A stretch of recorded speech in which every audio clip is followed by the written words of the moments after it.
Kami segenap keluarga RS Jantung Bina Waluya mengucapkan selamat Hari Kemerdekaan Republik Indonesia yang ke-79. Semoga kami berharap Indonesia semakin jaya, makin kuat, dan sejahtera rakyatnya. Baik, untuk pertemuan kali ini di Health Talk RS Jantung Bina Waluya, kami mengusung tema yaitu sering nyeri kepala jangan diremehkan. Tema ini sangat relevan karena masalah kesehatan salah satu yang sering dikeluhkan yaitu nyeri kepala. Hampir setiap orang itu pasti pernah mengalami nyeri kepala. Nah, yang akan dibahas pada Health Talk kali ini adalah nyeri kepala tersebut dari sudut pandang neurologi dan juga secara lebih detailnya apakah nyeri kepala tersebut merupakan nyeri kepala biasa atau salah satu gejala dari penyebab penyakit.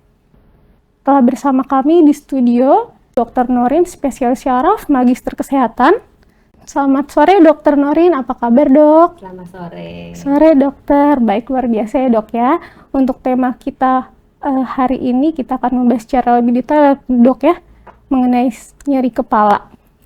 Sebelumnya saya akan memperkenalkan Dr. Norin. Ini merupakan dokter spesialis syaraf.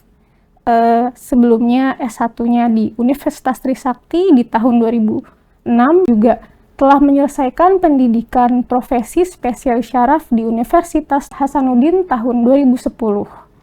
Untuk saat ini Dr. Norin berpraktek di RS Jantung Bina Waluya dan juga RS Harapan Bunda ya dok ya. Baik dokter, sebelum Dr. Norin memaparkan materi ini, saya ingin mengingatkan bahwa setelah pemaparan materi akan ada sesi Q&A. Jadi untuk para peserta webinar yang akan menanyakan pertanyaan agar dapat mengetiknya di sesi Q&A di aplikasi Zoom. Baiklah, tanpa berlama-lama saya persilahkan Dr. Norin untuk menyampaikan materi. Waktu dan tempat saya persilahkan dokter, silakan dok. Terima kasih. Pada kesempatan yang baik ini saya akan menyampaikan sharing sedikit mengenai nyeri kepala.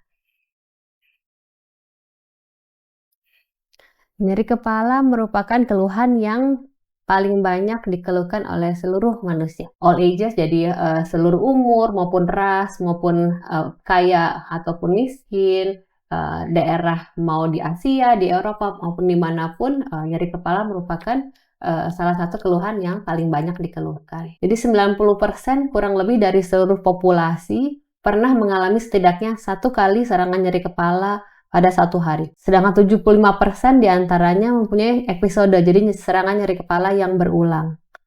50%-nya mempunyai adanya suatu nyeri kepala yang berat. Sedangkan 25%-nya bisa mempunyai satu serangan nyeri kepala yang berulang.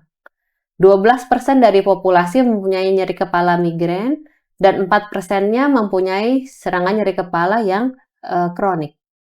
Nyeri kepala adalah nyeri atau rasa tidak nyaman yang pada daerah kepala, kulit kepala maupun leher.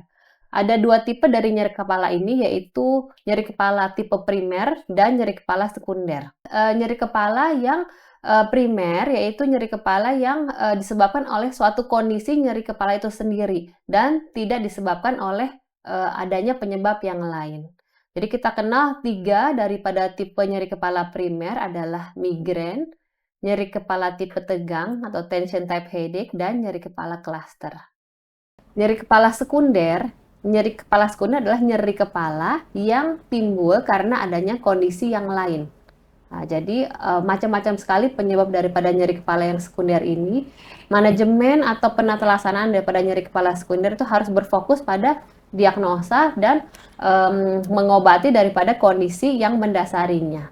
Misalnya nyeri kepala karena suatu infeksi sistemik atau meningitis, yaitu radang daripada selaput otak, karena adanya suatu cedera pada kepala, adanya suatu gangguan pada pembuluh darah otak, misalnya suatu pecahnya aneurisma maupun stroke. Bisa juga karena adanya perdarahan pada subarachnoid dan tumor otak. Kita akan membahas mengenai nyeri kepala primer, tension headache atau nyeri kepala tipe tegang. Ini adalah nyeri kepala yang paling sering dikeluhkan oleh kita semua. Gejala yang umum adalah tipe nyeri kepalanya itu ringan sampai dengan sedang. Nyeri kepalanya tumpul. Rasanya dia seperti rasa diikat atau rasa ditekan di dahi atau di sisi daripada kepala. Nyeri kepala tipe ini tidak diperberat dengan adanya suatu gerakan. Misalnya kalau kita jalan atau kita lari, nyeri kepalanya akan tetap sama. Dia tidak berbeda intensitas nyeri kepalanya. Durasi atau lamanya, kira-kira nyeri kepala tipe tegang itu sekitar 30 menit bisa sampai beberapa hari. Nyeri kepala tipe tegang ini ada yang disebut nyeri kepala kronik. Kapan kita sebut kronik? Bila mana terjadi lebih dari 15 hari dalam 1 bulan. Apa saja penyebab daripada nyeri kepala tipe tegang? Satu, misalnya asupan makanan yang kurang atau terlambat makan. Yang kedua, tidur kurang, stres, kegiatan yang berlebihan, depresi atau kecemasan, dan kurangnya cairan. Yang kedua kita bahas mengenai migrain. Migrain adalah nyeri kepala yang gejalanya dia intensitas nyerinya moderat, jadi sedang sampai dengan berat. Rasanya berdenyut. Berdenyut bisa di satu sisi, itu yang paling khas, atau bisa juga pada kedua sisi kepala.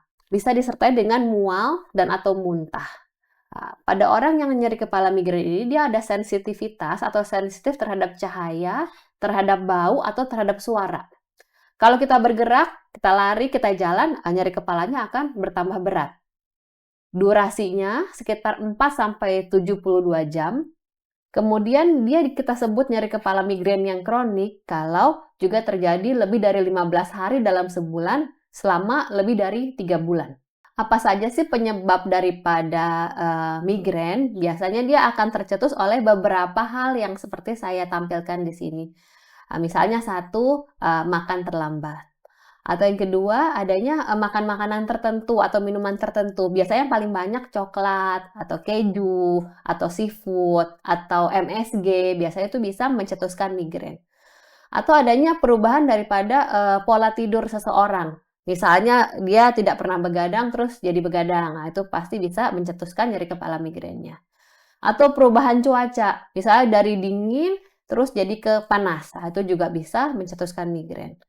Perubahan hormon. Nah, misalnya pada orang-orang yang mengkonsumsi misalnya pil KB atau misalnya pada saat menjelang menstruasi, itu juga bisa mencetuskan migrain. Dan tentu saja stres atau emosi yang kuat.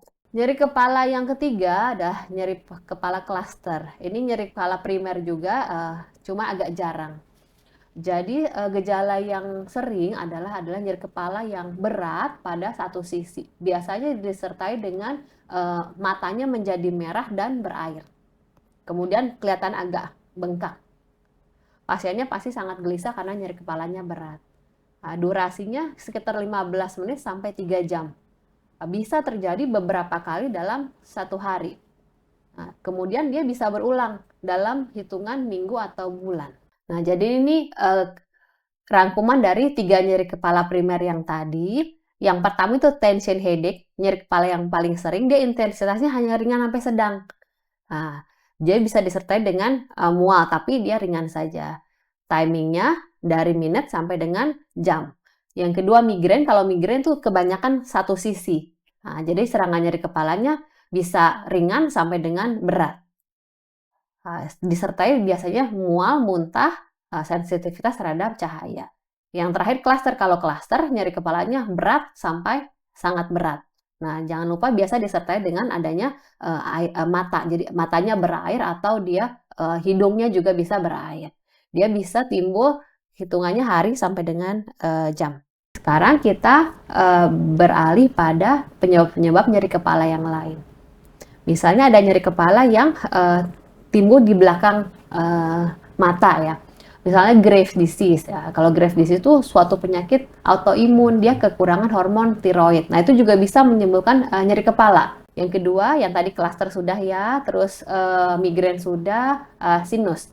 Karena adanya suatu infeksi daripada sinus, itu juga bisa menyebabkan serangan nyeri kepala. Biasanya nyeri kepalanya pasti di daerah-daerah sinus, yaitu di daerah dahi dan pipi. Kemudian nyeri kepala karena ketegangan daripada mata, misalnya paparan daripada sinar komputer yang lama. Itu biasanya nyeri kepalanya di kepala dan di sekitar mata. Ada gejala-gejala daripada nyeri kepala yang sangat serius yang kita harus cermati. Jadi tidak semua nyeri kepala itu berbahaya. Tapi bila mana ada gejala-gejala seperti ini, kita mesti harus lebih waspada.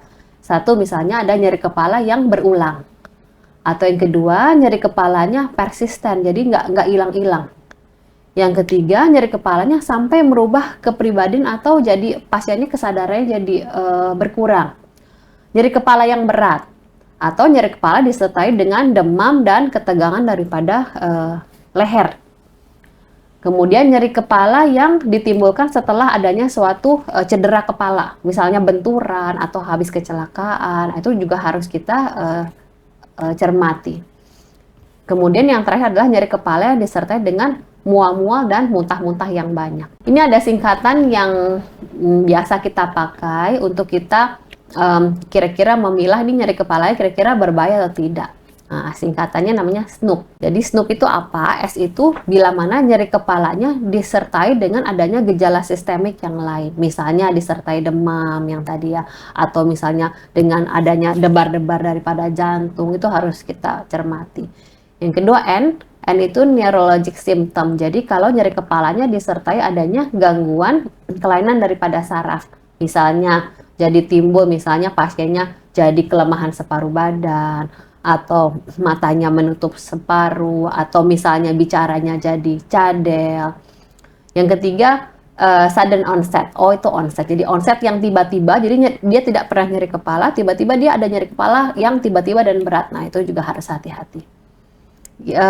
Yang keempat, yang keempat adalah older. Jadi nyeri kepala yang timbul pada usia lebih dari 60 tahun, sedangkan orang itu nggak pernah nyeri kepala. Itu juga harus dicermati. Kemudian P, progresif, artinya serangan nyeri kepalanya tambah lama, tidak tambah kurang, tapi bertambah berat. P yang terakhir adalah bila mana nyeri kepalanya disertai dengan adanya misalnya pada perubahan posisi. Ada yang kita sebut thunderclap headache. Jadi thunderclap headache itu artinya nyeri kepala yang tiba-tiba dan sangat berat. Biasanya ada beberapa penyebab, nih 4 biasanya yang kita tampilkan. Satu, nyeri kepala karena adanya trauma atau cedera pada kepala. Jadi kalau ada orang cedera kepala, misalnya habis terbentur, tiba-tiba ada nyeri kepala yang berat, itu mesti kita hati-hati. Kemudian bisa juga karena adanya suatu pembuluh darah otak yang pecah, karena suatu aneurisma atau perdarahan subarachnoid. Yang ketiga, suatu infeksi, misalnya meningitis, itu radang daripada selaput otak, encephalitis radang otak. Atau yang terakhir adanya suatu sumbatan pada pembuluh darah di otak, atau yang kita sebut dengan serangan stroke. Demikian saya paparkan aneurisma otak. Jadi aneurisma otak itu gejala utamanya juga nyeri kepala. Seperti tadi sudah dibahas, nyeri kepalanya berat, tetapi biasanya pasti ada gejala yang lain, bukan hanya nyeri kepala saja. Bisa disertai muntah dan mual, kekakuan leher, atau pandangan menjadi double atau kabur. Sensitivitas terhadap cahaya, bisa juga ada kejang, kesadaran menurun, terus bisa juga jadi adanya kelemahan atau kesemutan pada anggota badan. Bisa juga kelopak matanya jadi turun. Kemudian stroke. Yang kita bahas ini stroke yang jenis iskemik atau sumbatan pembuluh darah, itu juga bisa adanya nyeri kepala yang berat, bisa terjadi gangguan daripada keseimbangan, gangguan penglihatan, kemudian juga disertai gangguan dalam bicara atau mengerti pembicaraan, atau juga sama dengan yang tadi bisa terjadi numbness atau kesemutan, baal atau kelemahan pada salah satu sisi wajah, kaki ataupun tangan. Meningitis. Nyeri kepala pada meningitis biasanya dia akan disertai dengan adanya demam, mengantuk, sensitivitas cahaya, kembali muntah atau kejang. Tumor. Tumor otak pun keluhan utamanya biasanya nyeri kepala. Tetapi biasanya dia tidak sendiri, tidak nyeri kepala saja. Jadi ada gangguan gerak, bisa disertai mual muntah, tadi kebas bisa ada kejang, bisa jadi ada gangguan dalam penglihatan atau pendengar. Bagaimana untuk penatelasan daripada nyeri kepala ini? Jadi tergantung daripada tipe nyeri kepalanya sendiri. Yang paling banyak adalah nyeri kepala tipe primer. Jadi kalau tension headache atau nyeri kepala tipe tegang, biasanya kita bisa hanya dengan memberikan obat-obat anti nyeri yang bisa kita dapatkan di apotek ataupun di toko. Jadi seperti golongan aspirin atau ibuprofen atau parastamol, biasanya dengan itu saja hilang. Yang kedua, kalau untuk nyeri kepala migrain biasanya dia obatnya harus yang biasanya ada obat-obat khusus tertentu. Jadi selain daripada obat yang tadi harus ada obat yang kita resepkan. Kemudian istirahat, kemudian bisa kita kompres untuk di kepala ataupun leher ya. Kemudian untuk nyeri kepala klaster, ini dia lebih berat lagi, jadi memang harus obat yang dengan resep dokter. Apa saja untuk bisa supaya nyeri kepala kita bisa lebih cepat hilang? Dengan rileks, bisa kompres dingin, olahraga yang ringan, kemudian makan makanan yang baik, minum cairan yang cukup, bisa dengan massage pada titik-titik yang tegang, tapi hanya gentle aja. Kemudian mandi air hangat bisa, kemudian dengan makan makanan yang teratur. Take home message-nya, jadi apa yang harus kita kerjakan? Jadi tergantung daripada tiap nyeri kepala tadi. Jadi kalau nyeri kepalanya hanya tension headache saja, jadi nyeri kepalanya hanya ringan saja, kemudian dengan obat yang kita bisa dapatkan dari misalnya over the counter, jadi dari toko obat misalnya dengan parastamol atau ibuprofen sudah hilang, itu sudah cukup. Tapi kalau untuk nyeri kepala migrain memang harus berobat ke dokter. Kalau nyeri kepala klaster harus ketemu dengan dokter spesialis. Sedang kalau nyeri kepala yang tipe berat, nyeri kepala sekunder yang mengarah seperti ke tadi tumor atau misalnya ada cedera kepala atau apa, memang harus segera ke spesialis saraf. Kalau nyeri kepala yang sangat berat, yang tiba-tiba menjadi ada gangguan bicara atau kebas atau muntah-muntah mendadak, itu harus segera ke UGD saja.